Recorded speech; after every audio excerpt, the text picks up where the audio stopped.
जय हिंद दोस्तों। बीपीएससी के रिसर्च ऑफिसर के जो क्वेश्चंस है वो हमने देखे थे, कुछ पॉलिटी के और कुछ क्वेश्चंस हमने ज्योग्राफी के भी देखे थे, है ना। और काफ़ी शानदार क्वेश्चन है। एक आध सवाल हमने हिस्ट्री का भी कवर किया था। नाउ स्पेसिफिकली हम हिस्ट्री के क्वेश्चंस की बात करेंगे, क्योंकि हिस्ट्री के जो क्वेश्चंस हैं वो यूपीएससी के सिमिलर हैं। जिस तरह से यूपीएससी में क्वेश्चन पूछे जाते हैं एग्जैक्टली उस तरह के सवाल हैं, तो काफ़ी ज़्यादा हेल्पफुल होने वाला है। बैच की जो डिटेल्स हैं उसके डिस्क्रिप्शन बॉक्स में सारी जानकारी रहती है, वहाँ से आप देख सकते हो। फिलहाल अभी क्वेश्चंस पे डिस्कशन करते हैं, एक एक करके क्वेश्चंस देखेंगे। वीडियो पॉज करके आपको अटेम्प्ट करना है। देखिए क्या कह रहे हैं कि डॉक्ट्राइन ऑफ लैप्स के अंदर कौन कौन से जो इंडियन स्टेट्स है वो एनेक्स हुए और क्रोनोलॉजिकल ऑर्डर आपको बताना है। झांसी, उदयपुर, संबलपुर और सतारा। तो ये पैटर्न बहुत पुराना है और कई बार ये क्वेश्चन पूछे आते हैं। हमने भी ये डिस्कस किया है डॉक्ट्राइन ऑफ लैप्स के बारे में, बहुत सारे क्वेश्चंस बैच में। तो आप देखो, मैंने आपको बताया था इसमें ये कहा गया कि जो एडॉप्टेड सन है केवल वही आयर बन सकता है। बेसिकली जो प्राइंसली स्टेट्स है ना, जो राजा राजा जो जिस तरीके से रूल कर रहे हैं प्राइंसली स्टेट में, तो उनमें ये कहा गया कि अगर आपके बायोलॉजिकल सन है, अगर आपके बायोलॉजिकल सन है तो ही वो गद्दी पे बैठ सकते हैं, अदरवाइज नहीं। यानी जो अडॉप्टेड सन है ये आयर नहीं हो सकते अपने फॉस्टर फादर के प्राइवेट प्रॉपर्टी के। और इस हिसाब से आप देखो, ये कह रहे हैं कि it was for the paramount power of the Britishers to decide whether to bestow the state on the adopted son और टू एनेक्स इट। आप समझ गए होगे दोस्तों, यहाँ पे ब्रिटिशर्स अपने हाथों में पावर रख रहे हैं कि अगर कोई राजा है और उनकी डेथ हो जाती है और उनका कोई बायोलॉजिकल सन नहीं है, तो उस केस में वो उस पर्टिकुलर एरिया को, उस पर्टिकुलर किंगडम को ब्रिटिश एम्पायर में मिला लेंगे, विलय कर लेंगे। तो डॉक्ट्राइन ऑफ लैप्स यही है। डॉक्ट्राइन ऑफ लैप्स का मतलब क्या है? ये एक पॉलिसी है। जो मैं कुछ बातें यहाँ पे आपको समझा देता हूँ, क्योंकि ये पीडीएफ आपको मिल जाएगी, यहाँ से आप रिवाइज कर सकते हो। सिंपल सी बात यही आपको ध्यान रखनी है कि इस टाइम पे जो गवर्नर जनरल थे वो डलहौजी थे, ठीक है। और ये इंडियन प्राइंसली स्टेट्स को एनेक्स करने के लिए, टू एनेक्स प्राइंसली स्टेट्स, पेगपत का सिद्धांत या डॉक्ट्राइन ऑफ लैप्स लाया गया था। इसका कोर प्रिंसिपल क्या था? If the ruler of a princely state died without a natural male heir, then the Britishers could refuse to recognize an adopted heir, है ना, and Britishers can annex। ये simple सी बात यहाँ पे देखने को मिल रही थी। और ये आप देखो तो बहुत सारे स्टेट्स इस तरीके से एनेक्स भी कर लिए गए, जिसका ऑर्डर आपसे अक्सर पूछते हैं। तो ये भी हमने डिस्कस किया हुआ है, तो हम लोग क्विकली ये भी देख लेते हैं, क्योंकि ये ऑर्डर बहुत ज़रूरी है। इसमें आप देखो तो Maharaja Ranjit Singh had annexed a few of his feudatory principalities on account of lapse. तो लैप्स के बेस पे भी ये चीज़ें चली हुई थी पहले इंडिया में, ऐसा नहीं है कि ये बिल्कुल नया कॉन्सेप्ट था। इसी तरीके से कंपनी ने भी 1820 में बहुत सारे छोटे मोटे पेटिसिस सतलज स्टेट्स, यानी वही सतलज के आसपास वाले जो छोटे छोटे एरियाज हैं उनमें आयर नहीं थे, तो उन्हें भी कंपनी के द्वारा एक्वायर कर लिया गया था, ब्रिटिश एम्पायर में मिला लिया गया था। हालांकि ऐसा कोई क्लियर कट इंस्टेंस नहीं है कि ये जो बात है एडॉप्टेड सन वो डिप्राइव्ड ही किए जा रहा है ना, तो ये वाली चीज़ भी यहाँ पे देखने को मिलती है। बट आप समझ सकते हैं यहाँ पे कि ब्रिटिशर्स के हाथों में ये पावर आ जाती है। और ओवरऑल यहाँ पे देखें तो डलहौजी के केस में भी यही कहा जाता है कि वो ओरिजिनेटर नहीं है, तो स्टेटमेंट बहुत शानदार बन सकता है कि ये ब्रेन चाइल्ड है डलहौजी का। तो ये बात गलत होगी, पहले भी इंडियन स्टेट्स में ऐसे लैप्स वाली चीज़ें देखने को मिली थी। फिर आप देखो तो कौन कौन से थे, तो सतारा, संबलपुर, बाघट, उदयपुर, झांसी, नागपुर, ये कुछ स्टेट्स थे, है ना। ये मैप है इसकी। तो सबसे पहला ऑर्डर आपको ये याद रखना है, 1848 में सतारा को एनेक्स किया गया था। तो आपसे वो पहला वाला अक्सर पूछते हैं कि बताओ आप सबसे पहला स्टेट कौन सा था जो डॉक्ट्राइन ऑफ लैप्स के तहत एनेक्स किया गया था, तो आंसर होगा सतारा। ईयर भी याद रखना है। देन जैतपुर है, ये जयपुर नहीं है, जैतपुर है, ठीक है। जयपुर को इस तरीके से एनेक्स नहीं किया गया था, कन्फ्यूजन नहीं होनी चाहिए, ये जैतपुर है, ठीक है। जैतपुर यहाँ पे आप देखो यूपी में है, ठीक है। देन संबलपुर है, संबलपुर है। देन बाघट है, उदयपुर है, ये रहा बाघट, ये उदयपुर है। तो ये कुछ मेजर स्टेट्स हैं। देन झांसी, नागपुर है ना, झांसी है एंड देन नागपुर। तो ये कुछ स्टेट्स हैं जिन्हें डॉक्ट्राइन ऑफ लैप्स के बेस पे एनेक्स किया गया था। तो ये आपको ऑर्डर ध्यान होना चाहिए। इसे आप ऐसे याद रख सकते हो, सारा यानी सतारा, सारा जग संभल गया। जब इस तरीके से कुछ लॉजिक बनाओगे आप स्टार्टिंग के 4 याद हो जाएंगे। ठीक है, तो ये 4-5 स्टार्टिंग वाले अगर याद है तो बहुत आसानी से फिर आप क्वेश्चन सॉल्व कर सकते हो।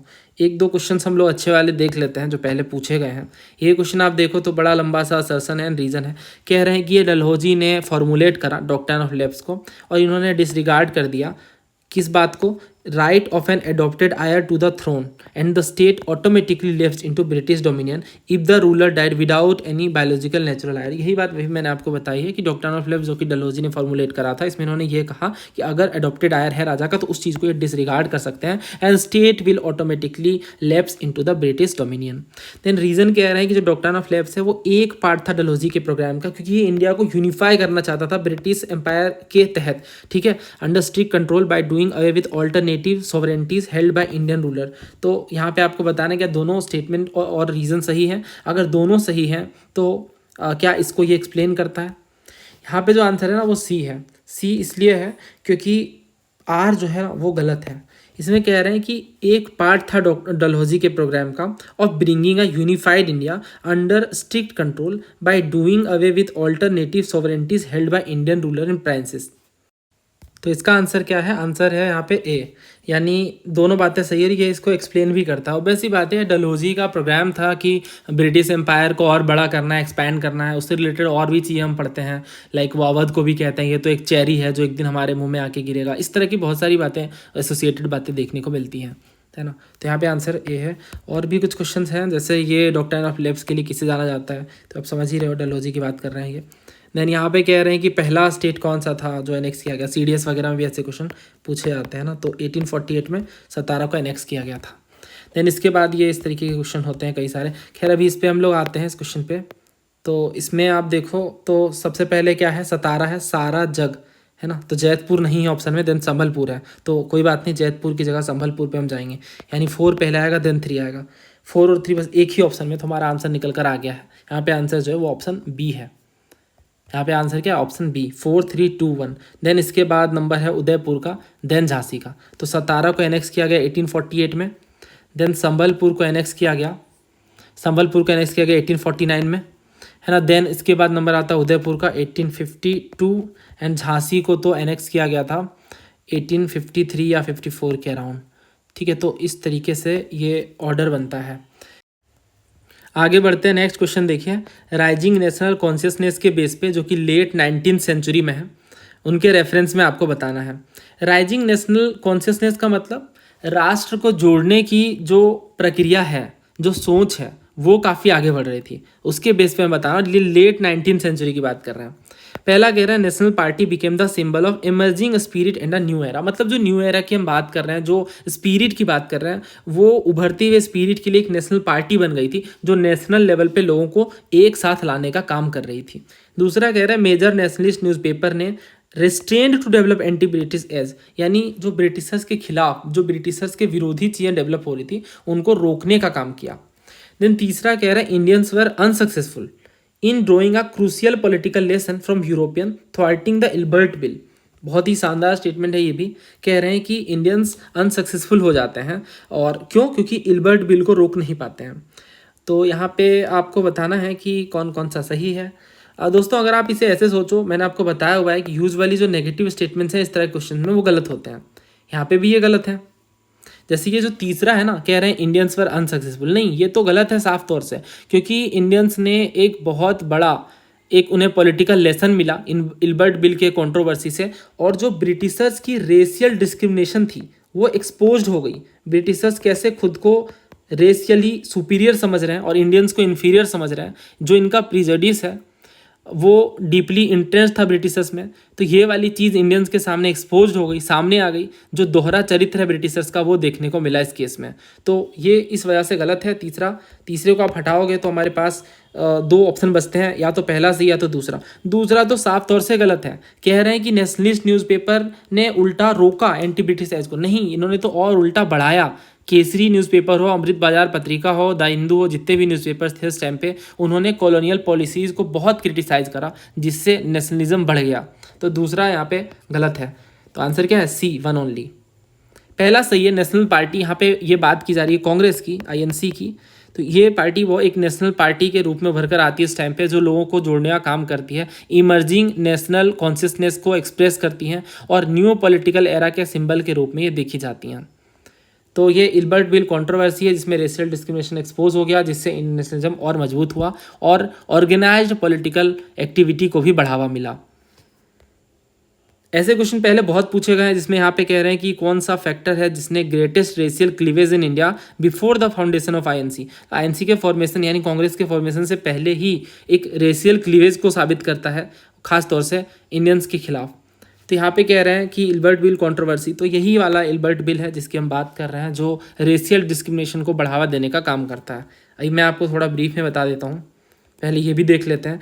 यहाँ पे इन्होंने कहा ना कि वर्नाकुलर प्रेस एक्ट जो लाया गया 1878 का, ये लिटन ने इंट्रोड्यूस करा था against the council of his own low member. खुद के लो मेंबर के खिलाफ जाकर वायसराय ने ऐसा काम करा, ये प्रेस एक्ट लेकर आते हैं। और पहला कह रहे हैं ना कि जो इंडियन प्रेस है वो वर्नाकुलर प्रेस एक्ट के विरोध में फेल हो जाते हैं। तो यहाँ पे जो दूसरा है ना वो बिल्कुल सही है, बट पहला गलत है। दूसरा सही क्यों है? क्योंकि लिटन उस टाइम पे लीड कर रहे थे वायसराय के रूप में, और जो वर्नाकुलर प्रेस एक्ट लाया गया, यहाँ पे इनके खुद के लॉ मेंबर थे, नाम था जेम्स स्टीफन, उसके खिलाफ जाते हैं ये। क्योंकि ये वाला जो लॉ है वर्नाकुलर प्रेस एक्ट, खास तौर से इसमें कुछ ऐसी बातें थी जो बहुत आपत्तिजनक थी। फॉर एग्जाम्पल, एक तो सबसे बड़ी बात यही थी, एक तो सबसे मेजर बात यही थी, वर्नाकुलर प्रेस एक्ट की हम बात कर रहे हैं, इसमें मेजर बात यही थी कि इंडियन लैंग्वेज यानी जो वर्नाकुलर लैंग्वेज की न्यूज़पेपर है, इनको सप्रेस करना है, इनको रोकना है, और जो कॉलोनियल पॉलिसीज़ के खिलाफ न्यूज़पेपर में बातें लिखी जा रही हैं उनको दबाना है। तो एंटी कॉलोनियल पॉलिटिकल कॉन्शियसनेस की बात देखने को मिल रही है।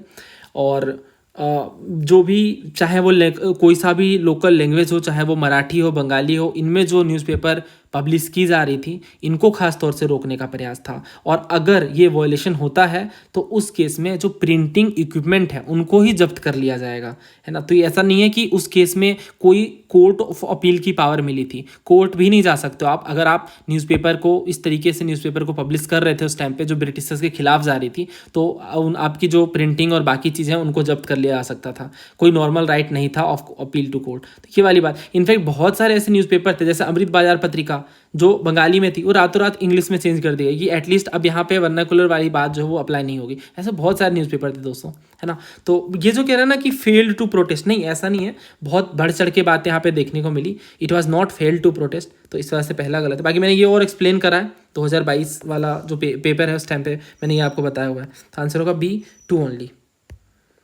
थोड़ा मैं ब्रीफ में आपको इल्बर्ट बिल के बारे में बता देता हूँ। इल्बर्ट बिल भी समझना बहुत ज़रूरी है। अक्सर क्वेश्चन आते हैं, यहाँ पे मैंने नहीं लिखे हैं क्योंकि बहुत सारे क्वेश्चन हैं, बट यहाँ पे देख लेते हैं हम।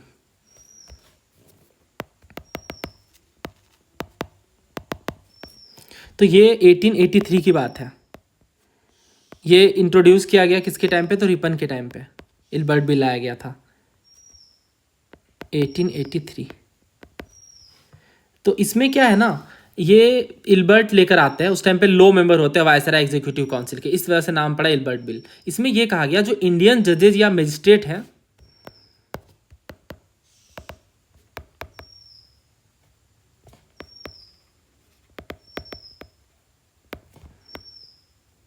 could try European British subjects in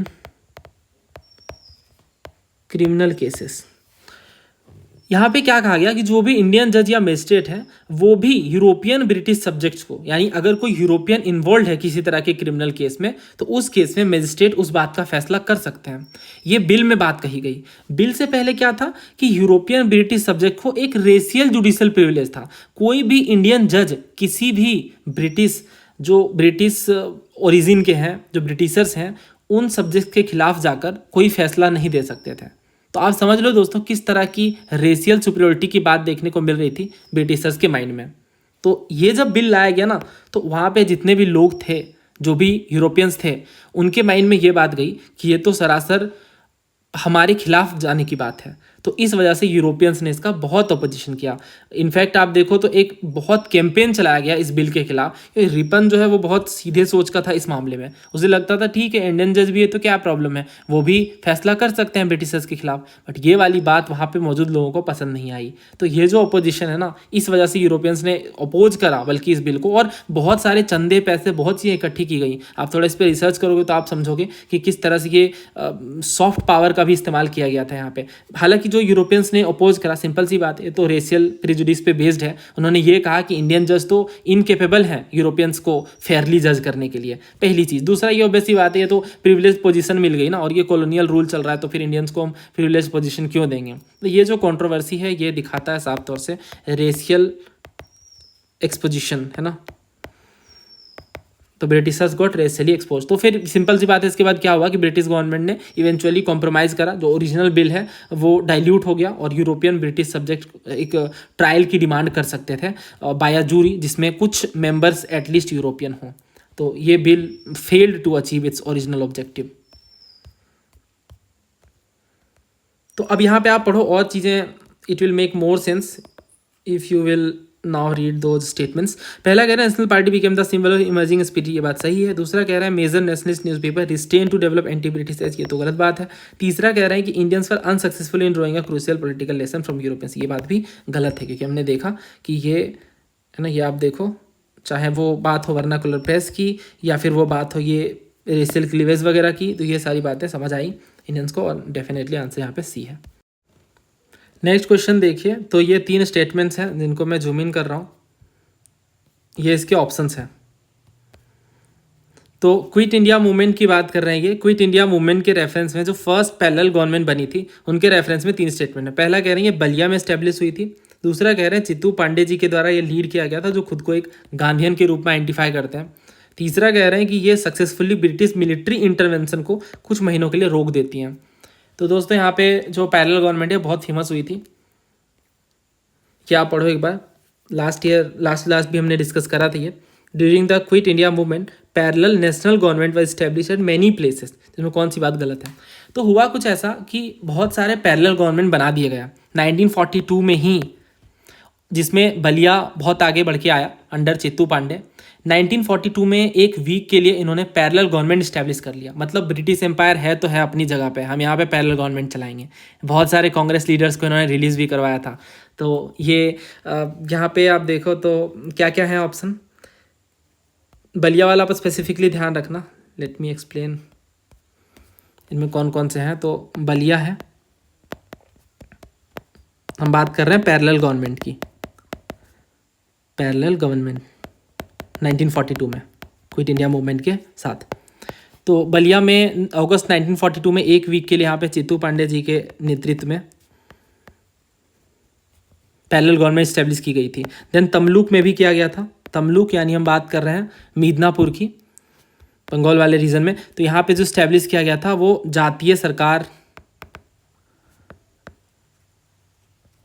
इन्होंने ही साइक्लोन रिलीफ वर्क चलाए, स्कूल को ग्रांट दिए, और इसके अलावा जो पैडी वगैरह सप्लाई करना from the rich to the poor, Vidyut Vahini वगैरह चलाया गया था। ये नाम स्पेसिफिकली आप ध्यान रखना, विद्युत वाहिनी बहुत फेमस है। सतारा भी काफ़ी आगे बढ़ चढ़ के आता है इस मामले में, यहाँ भी पैरेलल गवर्नमेंट स्टैब्लिश की गई और प्रति सरकार के नाम से। तमलुक में जातीय सरकार के नाम से और सतारा में प्रति सरकार के नाम से। ये जो प्रति सरकार ये क्या करती हैं, विलेज लाइब्रेरीज वगैरह इस्टेब्लिश करती हैं, न्यायदान मंडल जहाँ पे जस्टिस वगैरह की चीज़ें देखी जा रही, देन और भी बहुत सारी इनके द्वारा सोशल रिलीफ वर्क वगैरह 1942 में किए गए। और इनमें मेजर लीडर्स थे जैसे वाई बी चवन जी, और भी बहुत सारे लोकल लीडर्स थे जिन्होंने पैरेलल गवर्नमेंट को इस्टेब्लिश किया था। ठीक है, तो ये आपको ध्यान रखना है। यहाँ पे आप देखो तो पहला कह रहे हैं it was establish in Ballia in eastern UP, ये बात सही है। बलिया में फर्स्ट पैरेलल गवर्नमेंट एस्टैब्लिश की गई थी अंडर चित्तू पांडे, तो ये भी सही है ना। तीसरा कह रहे हैं it successfully registered British military intervention, ये वाली बात एक्चुअली गलत है। गलत इसलिए है क्योंकि जो बलिया पैरेलल गवर्नमेंट है ये ब्रिटिश मिलिट्री इंटरवेंशन को नहीं रोक पाती है कुछ महीनों के लिए, तो बहुत शॉर्ट लिव्ड थी, है ना। तो इस वजह से ये तीसरा गलत हो जाता है, और ये ब्रिटिशर्स के द्वारा क्विकली सप्रेस कर दी गई थी, दबा दी गई थी। नेवरदलेस 1942 में पैरेलल गवर्नमेंट एस्टैब्लिश करना अपने आप में एक बहुत बड़ी बात थी। तो आंसर यहाँ पे ए होगा 1 और 2।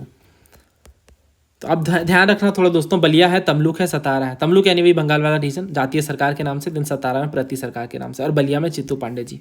यहाँ पे आप देखो तो कह रहे हैं during the quit India movement parallel national government was established, तो यहाँ पे कह रहे हैं कौन सा गलत है, तो प्रति सरकार सतारा में चलाएगी, प्रजामंडल भी चला था, यस ये भी सही है तालचर में, जातीय सरकार तमलुक बंगाल में, ये भी सही है, रहती सरकार नहीं, ऐसा कुछ नहीं देखने को मिला था, तो पहला वाला जो है यहाँ पे ये गलत है, तुमसे गलत ही पूछा गया, तो आंसर होगा ऑप्शन ए। यहाँ पे आप देखो सतारा प्रति सरकार, ये ऑल्टरनेटिव नेशनल गवर्नमेंट थी ड्यूरिंग क्विट इंडिया मूवमेंट, तो answer is option A. Next question देखिए, तो अब आई होप आप रिलेट कर पा रहे हो पीवाईक्यू से। देखो ये जो क्वेश्चन है ये भी पीवाईक्यू बेस्ड है, फिर ये वाला जो क्वेश्चन है ये भी पीवाईक्यू बेस्ड है, बट काफ़ी अच्छे से ये क्वेश्चंस बनाए गए हैं। इसमें देखिए क्या कह रहे हैं, Champaran Satyagraha created a new public sphere, ये आप पढ़ लो पहले, ये असर्शन है, ये इसके रीज़न है। ये क्वेश्चन इस तरीके से टाइप्ड होता है कि काफ़ी ऐसे इलोंगेटेड होता है, इस वजह से हम टाइप करवा लेते हैं। खैर उम्मीद है आपने पढ़ा होगा। देखिए यहाँ पे क्या कह रहे हैं, चंपारण सत्याग्रह में एक न्यू पब्लिक स्फेयर को क्रिएट किया गया क्योंकि पीजेंट मासेस को साथ लाने की कोशिश थी और शेयर्ड कमिटमेंट था, सिंपली एक सत्याग्रह का फॉर्मेट था in the freedom struggle.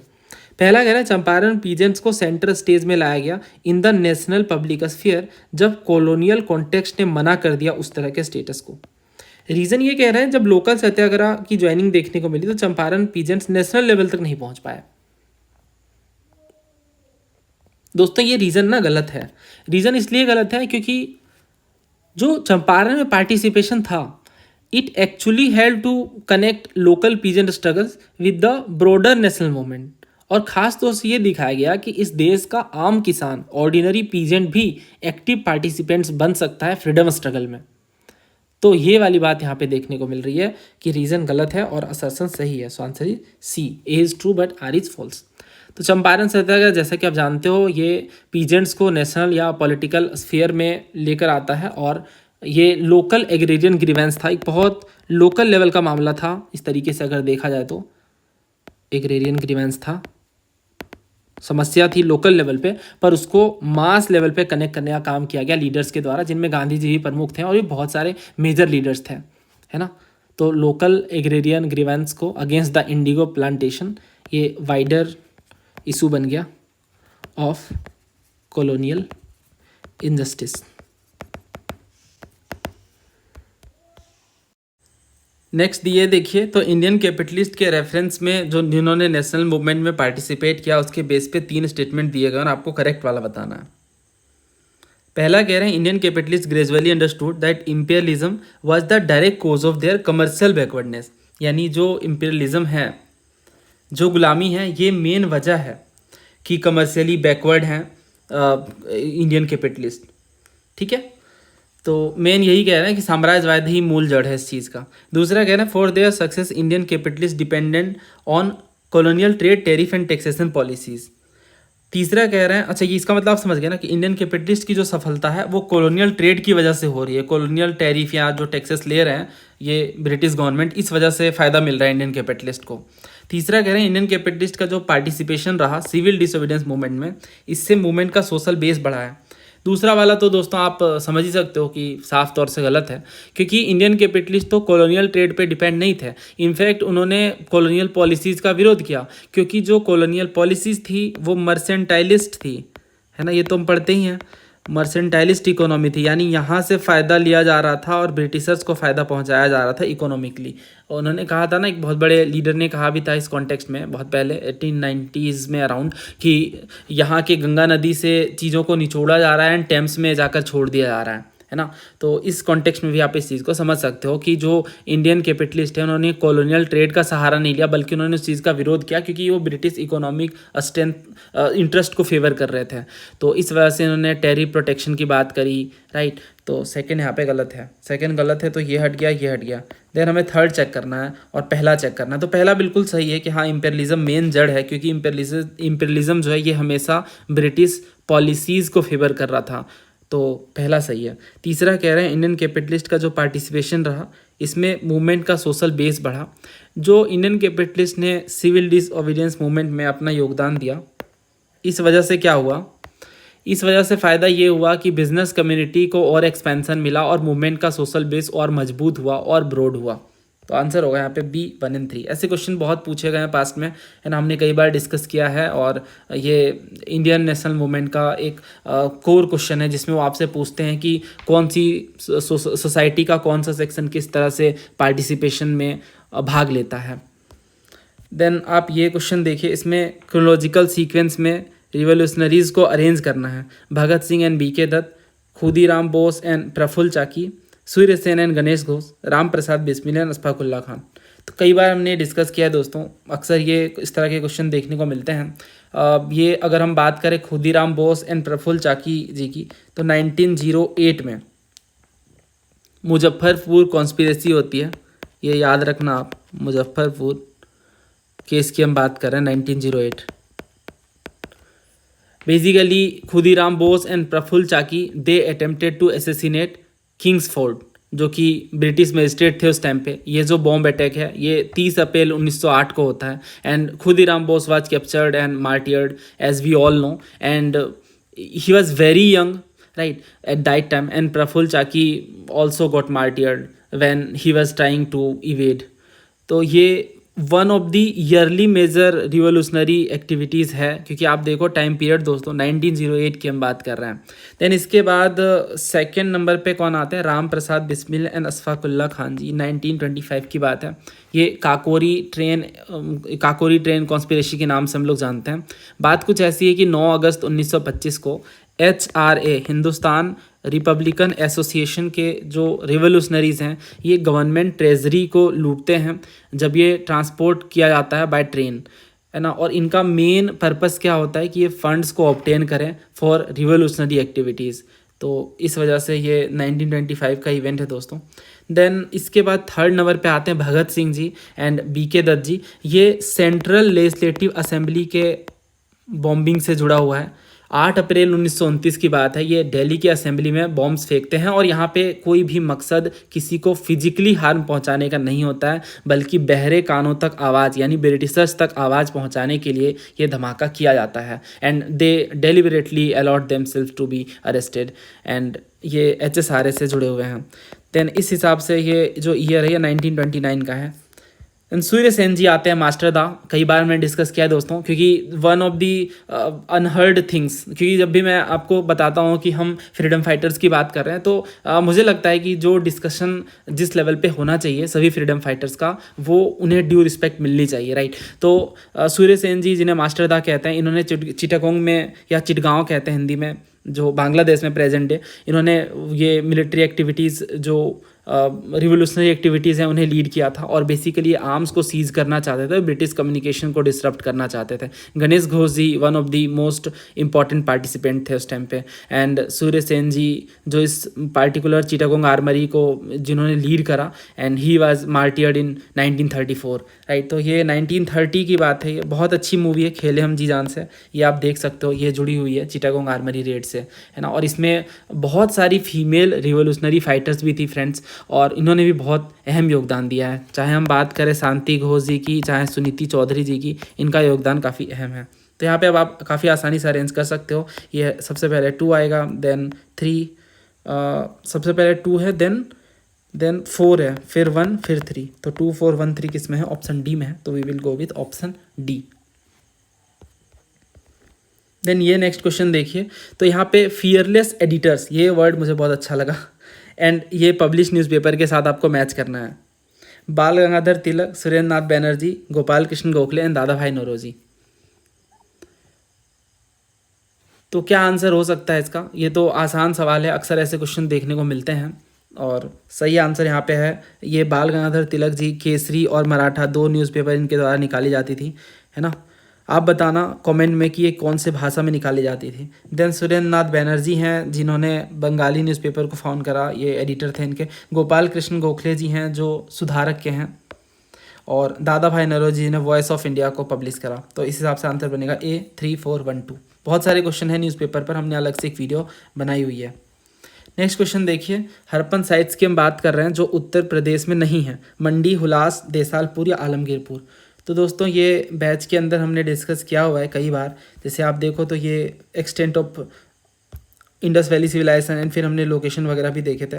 Then यहाँ पे एक सवाल था कि कौन सा हड़प्पन साइट नहीं है, राइट। तो सोहागोरा कॉपर प्लेट के बारे में मैंने आपको बताया था उस टाइम में, मैंने आपको बताया था। बाकी जो देसलपुर, चनहुदड़ो, कोटदीजी, ये सब मेजर साइट्स हैं। यहाँ पे आप देख सकते हो देसलपुर की बात है ना। मैंने स्पेसिफिकली ये हाईलाइट करके मार्क करके बताया हुआ है आपको। अभी भी आप इस वीडियो को देख सकते हो, ये डेमो के रूप में, और यूट्यूब पे भी पड़ी हुई है। तो ये कुछ साइट्स हैं। देन गनवेरी वाला वगैरह भी आप ध्यान रखना कौन से पर्टिकुलर लोकेशन में है, ये कई बार आपसे पूछते हैं। तो इस हिसाब से अगर हम बात करें यहाँ पे देसलपुर की, तो ये गुजरात में है, गुजरात में। देन मंडी, हुलास, आलमगीरपुर जो है ये यूपी में है। तो आंसर इज ऑप्शन सी। काफ़ी अच्छा क्वेश्चन है ये भी, ऐसे क्वेश्चन सिविल सर्विसेज में पूछे जाते हैं। ये आप नेक्स्ट क्वेश्चन देखिए, ऑर्गेनाइजेशन और ईयर आपको बताना है। तो ये जो ऑर्गेनाइजेशन है ये मेजरली अगर आप देखो तो वीमेन मूवमेंट से जुड़ी हुई हैं, जैसे national council of women in India, all India women's conference, Bharat Stri महामंडल, women's Indian association. तो एक वीडियो मैंने बनाई थी 2000, ये एनडीए में पूछा गया था 2024 में। तो ये वीडियो भी आप यूट्यूब पे सर्च करके देख सकते हो। इसमें आप देखो ये क्या पूछ रहे हैं आपसे। इन्होंने आपसे पूछा था women's association and their important associates in early 20th century in India, women's Indian association of 1917, national council of women in India of 1925, Bharat Stri Mahamandal. मैंने आपको सारी चीज़ें बताई थी दोस्तों एक्सप्लेन करके कि भारत स्त्री महामंडल 1910 का है, सरला देवी चौधरानी जी के द्वारा एस्टेब्लिश्ड है। देन वीमेंस इंडिया एसोसिएशन जो मार्गरेट कजन्स के द्वारा फाउंडेड है। Then national council of women in India है जो मेहरबाई टाटा ने इस्टेब्लिश करा था। यहाँ पे आप देखो तो ऐसे क्वेश्चन पहले पास्ट में बहुत पूछे गए हैं। जैसे अगर आप इस क्वेश्चन को ध्यान से देखो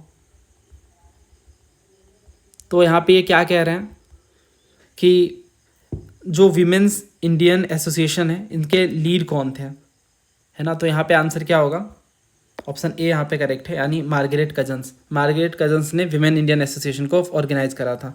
फिर मैंने आपको बहुत सारी बातें बताई थी, जैसे ताराबाई शिंदे जी हैं जो एक विमेन है जो पूना में ही उनके घर में पढ़ाई होती है। इन्होंने एक बुक लिखी थी, बहुत फेमस है, स्त्री पुरुष तुलना के नाम से, यानी comparison between women and man, जिसमें बताती हैं किस तरीके से सोशल डिफरेंस है मैन एंड विमेन के बीच।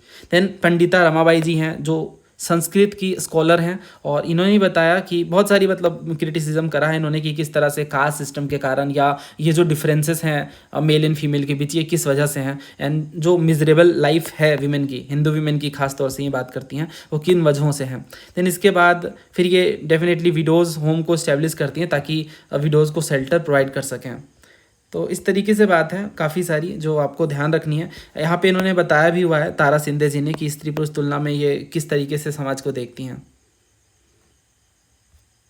है ना। जैसे इन्होंने, अगर मैं कुछ लाइंस पढ़ दूँ, isn't a woman's life dear to her as yours as you, it's if women are meant to be made of something different from man all together, made from dust, from earth or rock or rusted iron, whereas you and your lives are made from the purest gold। आप समझ गए ना कि आपका जीवन अगर सोने से बना है तो क्या महिलाओं का जीवन किसी पत्थर से या धरती के किसी मिट्टी से बना है, राइट। तो इस तरह की बातें करती हैं क्योंकि ये जो स्टार्क डिफरेंस है सोसाइटी में उस टाइम पे खास तौर से, तो उनकी ये बात करती हैं।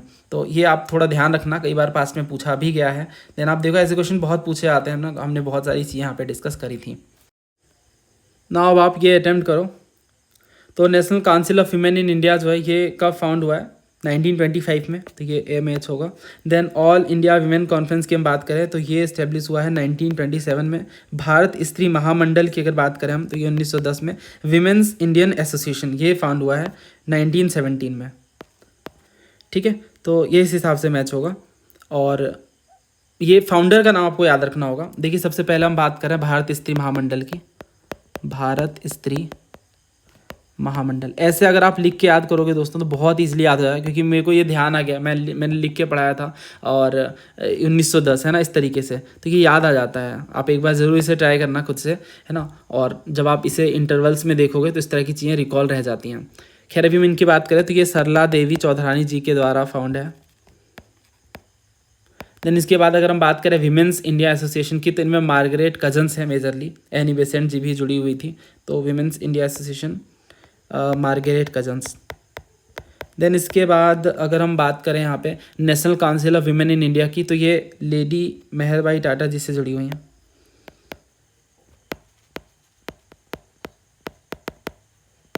एंड अब कौन सा बच गया, ऑल इंडिया वीमेंस कॉन्फ्रेंस, ये तो मार्गरेट कजन्स के द्वारा फाउंडेड है ना। भारत स्त्री महामंडल सरला देवी चौधरानी, और वीमेंस इंडिया एसोसिएशन भी एनी बिसेंट, मार्गरेट कजन्स वगैरह जुड़ी हुई है मेजरली इनसे। सो आंसर क्या है यहाँ पे, ऑप्शन डी। तो ये एक बार आप थोड़ा रिवाइज कर लीजिए सारे फैक्ट्स को, ये बहुत आसानी से आपको याद हो जाएगा जब आप इसे क्रोनोलॉजी से समझने की कोशिश करोगे तो। नेक्स्ट ये देखिए, इसमें कह रहे हैं कि कौन से ऑफिसर मेंशन नहीं है 3 मेजर रॉक एडिक्ट्स में, युक्त, राजुक, प्रदेशिका, समहर्ता। तो ये हमने सिविल सर्विसेज की एनालिसिस की थी, इसमें आप देखिए इन्होंने पूछा था कि अशोक इंस्क्रिप्शन ये बताते हैं प्रदेशिका, राजुक और युक्ता ये ऑफिसर्स थे, इंपॉर्टेंट ऑफिसर्स थे, है ना। तो क्वेश्चन में ही आप देखो इन्होंने पूछ रखा है युक्ता, राजुक और प्रदेशिका ये 3 मेजर ऑफिसर थे, है ना। तो आंसर क्या होगा, समहर्ता, डी। आई नो इतना रिकॉल करना मुश्किल होता है but this is how it is, मतलब PYQs अगर आपके टिप्स पे हैं तो। देन आप ये देखो, ये वाली चीज़ हमने बैच में डिस्कस की थी मौर्य प्लस पोस्ट मौर्य वाले टॉपिक में। मैंने आपको बताया था Samaharta was the most important and responsibility involve maintaining account. फिर यहाँ पे हमने बहुत सारी चीज़ें डिस्कस की थी, जिसमें मैंने आपको बताया था कि जो प्रोविंसेस हैं ये डिवाइडेड थे into division headed by Pradeshika, and division जो है वो डिस्ट्रिक्ट्स में होता था, कोल्ड राजू, जो रज्जू वर्ड से आया, रज्जू का मतलब रस्सी होता है, ये चीज़ मैंने आपको एक्सप्लेन करी थी ना कि रस्सी का यूज़ करके वो मेज़र करते थे, इस वजह से ये जो टर्म है वो रज्जू का आ गया। ये क्वेश्चन था बड़ा ही शानदार, इसमें इन्होंने पूछा था ना रॉक एडिक्ट्स ऑफ अशोका के बारे में JKPSC में, कि प्रदेशिका, राजू के नियोक्ता were important officer at the district level. ये देखो यही सवाल है ना। तो ये सिविल सर्विसेज 2025 से पहले ये पेपर हुआ था जम्मू कश्मीर PSC का। जब मैं आपको कहता हूँ कि सिविल सर्विसेज वाले जो क्वेश्चन बनते हैं उनमें भी कहीं ना कहीं स्टेट पीसीज का रेफरेंस मिलता है, तो ऐसे सवाल कुछ ना कुछ दिख जाते हैं हर साल, है ना। तो फिर आप ये देखो, reference to city administration run by 6 committee, ठीक है, ये आप वीडियो एक बार रेफर कर लीजिएगा, सिविल सर्विसेज का है। मैंने बहुत सारी चीज़ें बताई हैं दोस्तों, आपको बहुत हेल्प मिलेगी इस वीडियो से। खैर अभी इसकी बात करते हैं, तो यहाँ पे जो आंसर है वो समहर्ता है, और इन ऑफिसर्स के बारे में आप थोड़ी और जानकारी जुटा करके कमेंट बॉक्स में लिखिएगा, डिस्कस करेंगे हम लोग नेक्स्ट वीडियो में। और यहाँ पे ही हमारा डिस्कशन एंड होता है। बहुत सारे क्वेश्चंस हमने डिस्कस किया, आप बताइए आपका क्या स्कोर रहा, आप इस वीडियो के बारे में क्या सोचते हो। जल्दी मिलेंगे हम नए वीडियो में। थैंक यू, जय हिंद।